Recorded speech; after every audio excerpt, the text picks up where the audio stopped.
I have dismantled my computer, so I have to record this on my phone and I cannot edit, just a heads up. Now, I wanted to do a quick recap on where I am on my TikTok shop for those that do not bother going to TikTok or are not big fans of brain rotting. Totally understandable. I totally get it. I understand exactly where you're coming from because I think I feel that way. A lot of the times, I am 28 years old.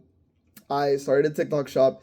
It's really just kind of like a side hustle. It's not feasible at this moment for it to like pay on bills kind of thing. I think a lot of people have this interpretation that it's going to instantly pay your bills.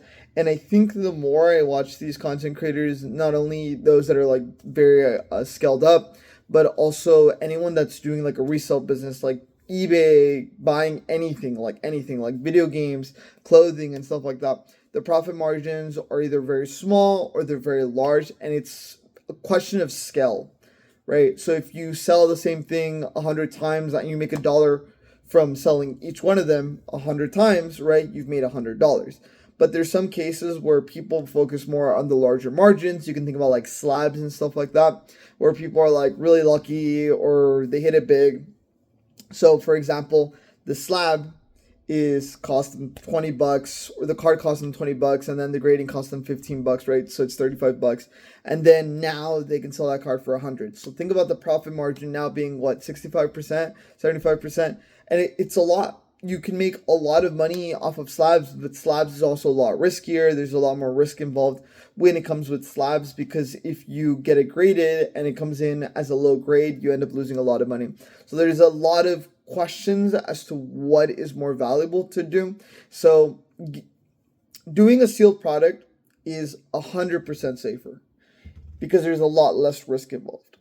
Buying a Japanese box, I can guaranteedly say, where's my, yeah, the visual looks really weird. I can guaranteedly say that if I buy a Japanese booster box, I can sell it to someone for sure, minimum 80% price. Buying a single, right, a single card, right, you might lose a lot of money. And I think that's why I'm a little bit hesitant to participate in the slab aspect or the industry, the second hand market for it. There is a lot of money to be made. There really, really is. And I'm curious about it. I'm intrigued by it. I want to participate in it. I would love to do one at auctions of like running through it like for 5 seconds. That'd be really fun for me. That seems like an exciting thing. Again, to be able to do this profitably, you really have to scale up a lot. So, for example, we are currently have sold about $6,000 in product. I believe between $6,000 and $7,000 in product, and the profit margin is really small. Like, you always have to be thinking, how much am I making an hour? And if you're not making as much as your full-time job or your part-time job an hour, like, there's no point. Sure, you can enjoy the hobby, and I think it's because I saw some videos earlier that it made me more introspective, like, view of it. I have a master's degree in business. I realistically can make a lot of money doing something else or being more efficient in other ways, but I like it. I like opening packs. I like waking up early and doing rip and ships, and it's really fun for me. It really is.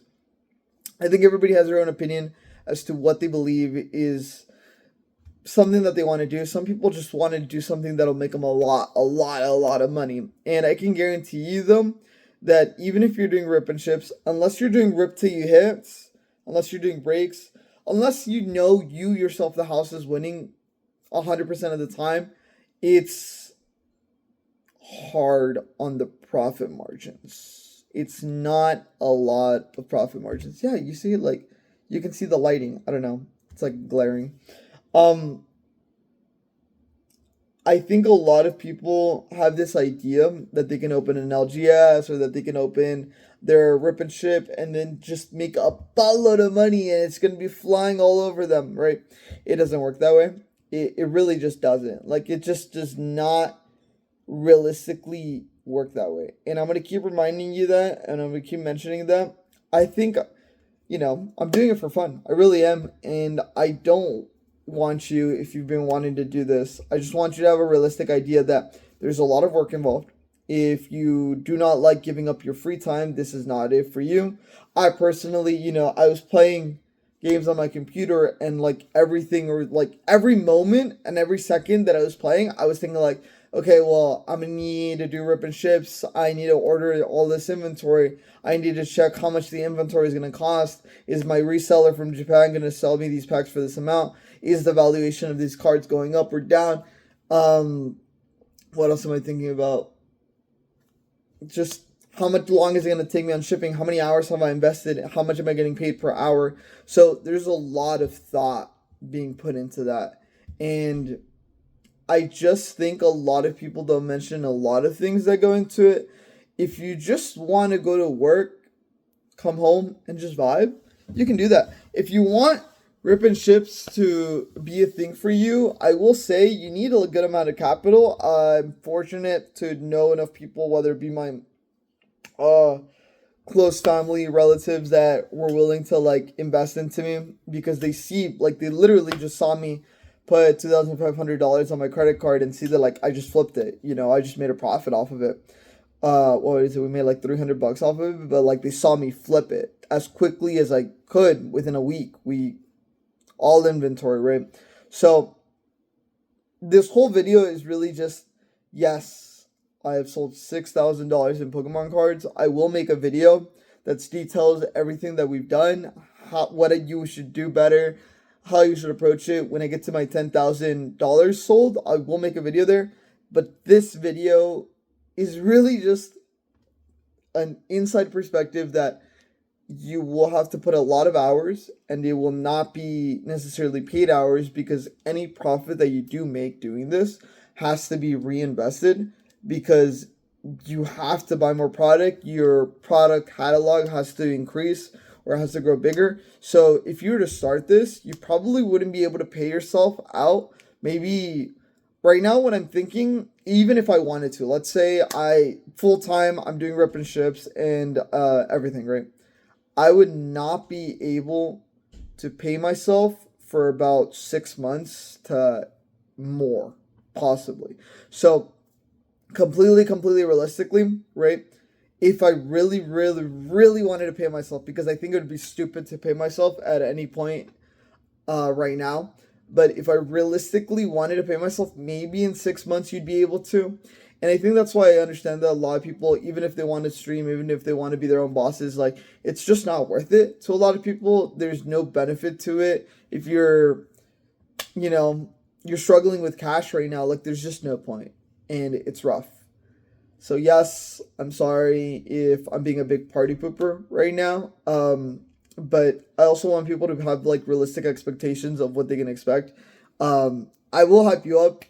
I will, like, if you ask me any questions about like, hey, how can I approach this and stuff like that, I'm more than happy to answer that for anyone that wants to do a rip and ship, and I can give you very business oriented perspective, right? Where I'm going to tell you the most logical, the most reserved, but also the most radical thing. And I'm being very radical in the way that I'm approaching this. We are down a lot of money in investment that I currently do not have.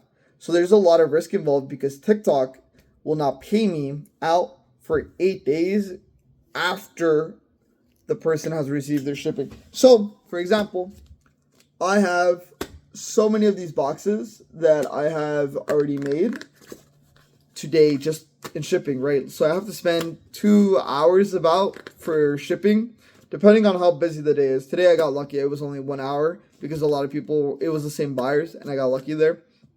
But some days, like, some people will just buy like 2 packs, and that's a lot of 2-pack buyers, and it's just a lot of shipping. And some people don't like it. They hate the whole shipping aspect. They don't want to do it, and I get it. So, do what you love. I think that's what's really important to a lot of people. I want to do what I love, and I want to do what I appreciate, and I get that. And at the end of the day, if you love Pokemon to every possible degree, will I recommend you to do rip and ships? Yeah, I will. I really will. But I also don't want you to come into this thinking that everything will be perfect. because you will really will have to put in a lot of hours before you see a single dollar go to your personal bank account. Anyways, that's it.